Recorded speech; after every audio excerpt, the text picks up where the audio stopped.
Hola a todos, soy la periodista Natalia Yáñez y hoy en Hablemos de tu Salud conversaremos acerca de la enfermedad de Parkinson. Y además de conocer cuál sería su tratamiento avanzado y por supuesto lo que hacemos en UC en torno a esta enfermedad. Para eso estamos hoy con el doctor Carlos Juri, él es neurólogo de nuestra red, para que nos entregue todos los detalles. Doctor, bienvenido, muchas gracias por estar aquí para entregarnos esta relevante información. Muchas gracias, Natalia, por la invitación y a todos nuestros oyentes, espero que les sea de utilidad. Doctor, partamos por lo más importante cuando una persona quiere saber más acerca de esta enfermedad. ¿De qué se trata? ¿Cómo afecta a las personas? Claro, la enfermedad de Parkinson es una enfermedad compleja, ¿no es cierto? Es una enfermedad que tiene varios aspectos, varios ámbitos. Está dentro del grupo de las enfermedades neurológicas degenerativas, ¿no? Mismo grupo donde está, por ejemplo, la enfermedad de Alzheimer, ¿no es cierto? Y es una condición que afecta sobre todo a personas mayores. Habitualmente afecta a las personas después de los 60 años y se caracteriza por tener una parte importante de síntomas motores, decimos nosotros, ¿no? De movimiento. Para la mayoría de las personas, los que asocian Parkinson con temblor, ¿cierto? Y eso es verdad, muchas veces el Parkinson viene con temblor, pero también es cierto que el elemento fundamental es la lentitud, ¿no? Los pacientes con enfermedad de Parkinson habitualmente se van poniendo lentos progresivamente y rígidos también en sus músculos, ¿no? Y eso es lo que la gran mayoría de las veces va dañando la calidad de vida con el paso de los años de enfermedad. Ahora, además de esos síntomas, que son, diríamos, los más típicos y los más evidentes, particularmente el temblor, hay muchos otros síntomas que afectan a los pacientes, que tienen que ver con alteraciones del sueño, alteraciones del ánimo, alteraciones un poco de la función cognitiva, ¿verdad? Alteraciones de, el tránsito intestinal, el control de la orina, etcétera, etcétera, ¿no? Tiene manifestaciones en la piel, manifestaciones en un sinnúmero de estructuras, ¿verdad? Y un sinnúmero de sistemas, lo que hace que las personas con enfermedad de Parkinson son muy variadas, ¿no? Es una enfermedad con muchas manifestaciones muy distintas. Doctor, y para las personas que nos están escuchando en este momento y quisieran como entender mucho más la enfermedad, usted nos nombra algunos síntomas, pero hay otros que pudiesen parecerse a otra enfermedad también. Entonces, ¿cómo identificar bien si hay que fijarse, por ejemplo, que haya antecedentes familiares? Que nos dé más detalle con respecto a identificar la enfermedad. Cuando uno tiene temblor que aparece después de los 60 años, debe ponerse sospechoso, ¿verdad? Debe tenerlo como un signo de alerta. A eso generalmente se va a ir agregando lentitud. Los pacientes se van a ir poniendo lentos para caminar, lentos para girar en la cama, torpes para escribir, ¿no es cierto? Y muchas veces junto con eso se van a estar poniendo rígidos. Y esa rigidez se manifiesta, por ejemplo, en dolor, ¿no? Y muchos pacientes tienen dolor en el hombro, dolor en un lado del cuerpo, a veces dolor generalizado, ¿no? Y todos esos elementos, cuando uno los empieza a juntar, se consolidan como la manifestación del Parkinson. Bueno, se habla bastante también del temblor esencial, ver cuál es la diferencia, ¿cierto?, con la enfermedad de Parkinson. Claro, el temblor esencial es una condición en donde el elemento único es temblor. Y por eso es que enfatizamos tanto que en el Parkinson hay muchos otros síntomas. La gente con temblor esencial no se pone rígida, no se pone lenta, no se les altera el ánimo, no se les altera la memoria, ¿no? Y en general el temblor esencial suele partir bastante más joven. El temblor tiene un punto de inicio en torno a los 20, 30 años en un grupo de pacientes y en otros más bien cerca de los 40, 50, pero en general es un temblor puro, aislado, sin otras manifestaciones, habitualmente de los dos lados del cuerpo, a diferencia del Parkinson, que muchas veces el temblor es de una sola mano, ¿no? O incluso de una sola pierna. Tiene elementos del temblor entre una y otra enfermedad que los hace distinguibles la mayoría de las veces.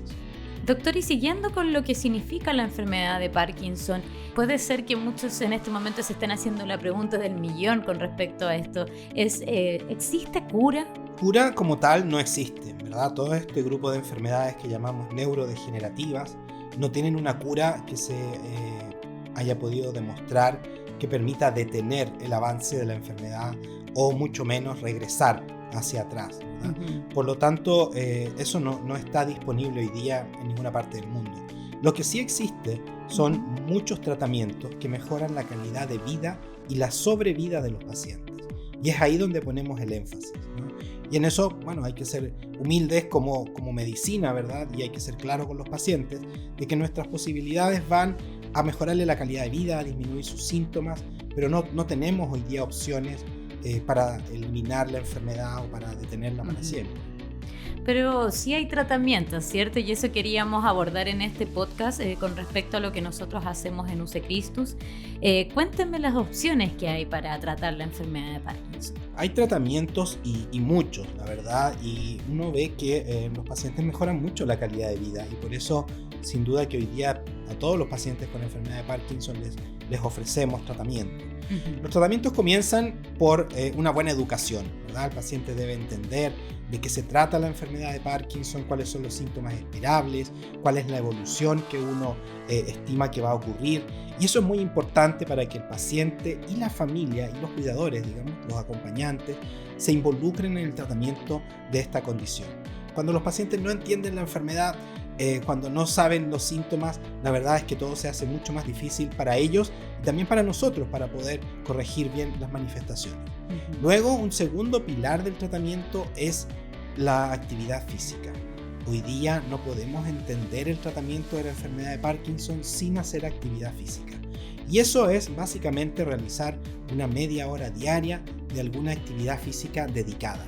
Pueden ser actividades más simples, más complejas, en fin, hay distintos tipos de terapias, pero la actividad física debe ser un pilar fundamental del tratamiento desde el minuto cero hasta el último tiempo de la enfermedad. O sea, siempre el ejercicio nos debe acompañar. Luego de eso, existen multitud de fármacos que usamos para mejorar los síntomas, ¿no? En el Parkinson, un punto clave es que el cerebro produce menos de una sustancia que se llama dopamina, ¿no? Y la dopamina es un transmisor que habitualmente acelera los procesos cerebrales. Por eso cuando falta dopamina, los pacientes se ponen lentos en muchos ámbitos. La clave, la esencia del tratamiento del Parkinson es aportar dopamina desde afuera. Y eso lo podemos hacer y existen varios medicamentos que aportan dopamina de distintas maneras y se va progresivamente ajustando las cantidades, sumando más fármacos y hay toda una estrategia ahí con muchos fármacos en distintas formas, algunos que se usan en pastillas, otros que se usan en parche, existen inyecciones, en fin, existe una multitud de estrategias con medicamentos que se pueden utilizar en pacientes con la enfermedad. Doctor, y bueno, dentro de lo que nosotros hacemos en UC Christus tenemos una nueva tecnología que ya lleva un tiempo, ¿cierto?, usándose en pacientes, la tecnología de NeuroHIFU, para que nos cuente de qué se trata y además, ¿quién sería un buen candidato, por ejemplo, para este tipo de tratamiento? En la enfermedad, en la medida que falta dopamina y otros transmisores cerebrales, se produce una desregulación eléctrica, podríamos decirlo, de unas áreas del cerebro. De modo tal que hay áreas que se apagan y hay áreas que se encienden en exceso. Y entonces NeuroHIFU lo que busca es apagar esas áreas que están hiperactivas. Esta es una tecnología nueva de los últimos 10, 15 años, pero que se basa en conocimientos que tienen ya muchas décadas, que cuando uno lesiona ciertas áreas del cerebro que están hiperactivas, uno puede corregir circuitos que están funcionando mal. ¿No? Eso se hacía antes con técnicas invasivas, había que entrar al cerebro y llegar al núcleo, quemarlo ahí directamente.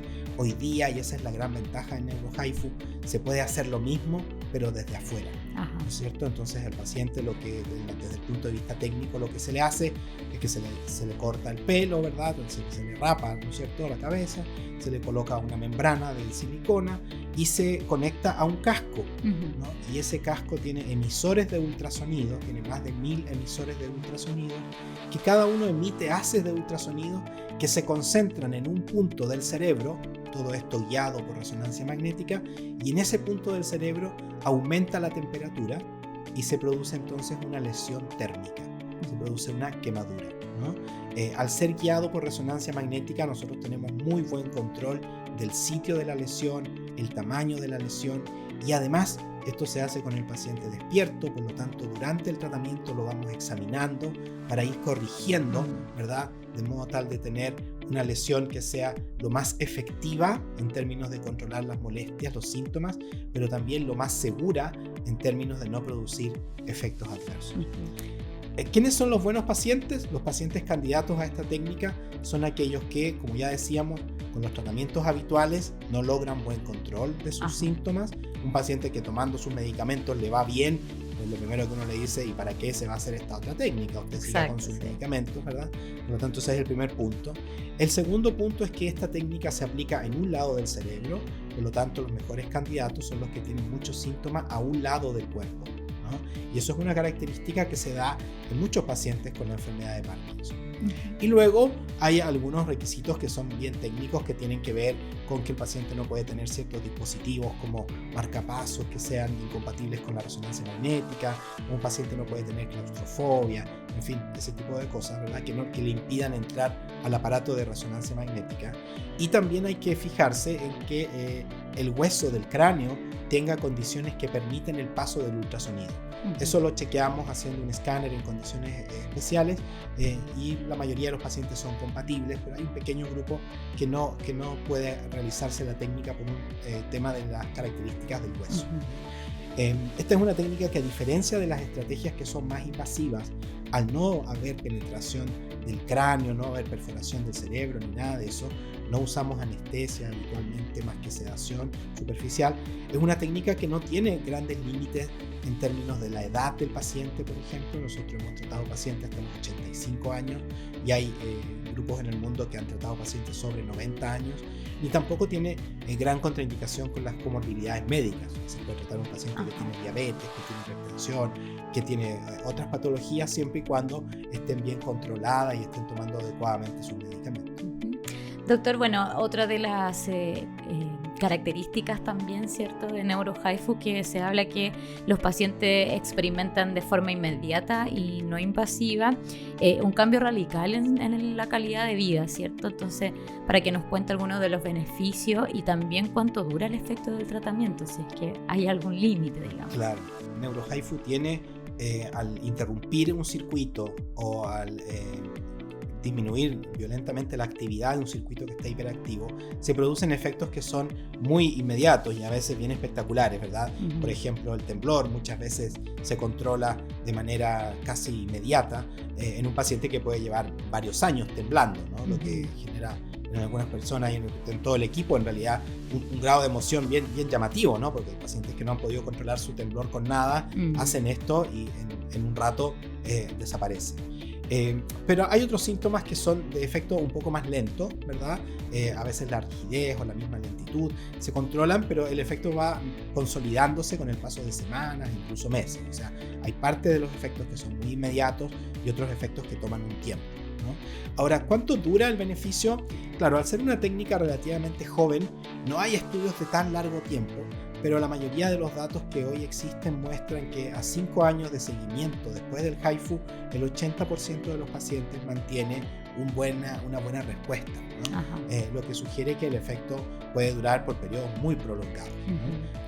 Queda todavía por completar estudios de más largo aliento, ¿no es verdad? Y eso es algo que está en curso, en desarrollo en distintas partes del mundo, pero todos los datos sugieren que los pacientes que les va bien con el tratamiento, un grupo importante, van a seguir bien por mucho tiempo. Ahora, no hay que olvidar, y en eso no hay que confundirse, que la enfermedad va a seguir avanzando, ¿no? Por lo tanto, este tratamiento no detiene el avance de la enfermedad, pero sí calma, disminuye muchos síntomas y eso hace que con el avance también esos síntomas van a ir apareciendo más lentamente en el tiempo, ¿no? Por lo tanto, la calidad de vida de los pacientes mejora y mejora por un tiempo largo. Y ahí, bueno, lo importante es seguir también las consultas médicas, el tratamiento, adherirse, ¿cierto?, a cada uno de los pasos de este tratamiento. Por supuesto, y en eso nosotros somos tratamos de ser muy intensos con los pacientes en reforzarles que el HIFU es un complemento a la terapia, ¿no? Por lo tanto, los pacientes van a tener que seguir tomando algunos medicamentos, probablemente menos que antes, claro. Tienen que seguir haciendo ejercicio, tienen que seguir haciendo sus controles, ¿verdad? No es esto pensar, mira, me hago este tratamiento y me olvidé del Parkinson para siempre. Ya nos gustaría que fuese así, pero lamentablemente no es así. Sin embargo, pese a eso, hay una mejora importante en la calidad de vida, que es lo que finalmente andamos buscando.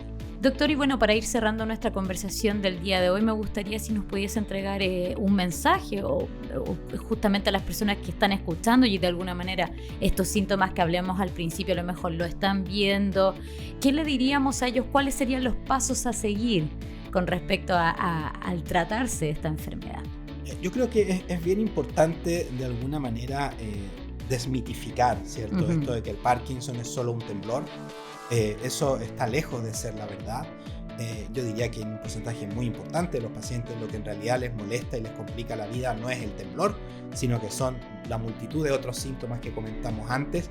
Y entonces yo lo que invitaría es que a los pacientes que están con estas manifestaciones, con o sin temblor, acudan al control neurológico, porque si uno los evalúa adecuadamente puede llegar a un buen diagnóstico tempranamente y eso permitir un tratamiento adecuado, precoz y mejoras muy significativas en la calidad de vida.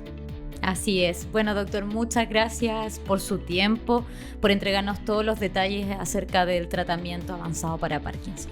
Muchas gracias a ustedes, Natalia, y espero que esto haya sido de interés y bueno, estamos siempre disponibles para nuestros pacientes y sus familiares en lo que podamos ayudarles. Escribir una nueva historia hoy es posible con NeuroHaifu, un procedimiento pionero para el tratamiento del temblor esencial y de Parkinson. Gracias a esta tecnología, los pacientes experimentan de forma inmediata y no invasiva un cambio radical en su calidad de vida, ya que vuelve a ser posible la realización de actividades cotidianas. Para más información, ingresa a www.ucecristus.cl/neurohaifu. Muchas gracias a todos los oyentes por formar parte del podcast Hablemos de tu Salud. Nos escuchamos pronto.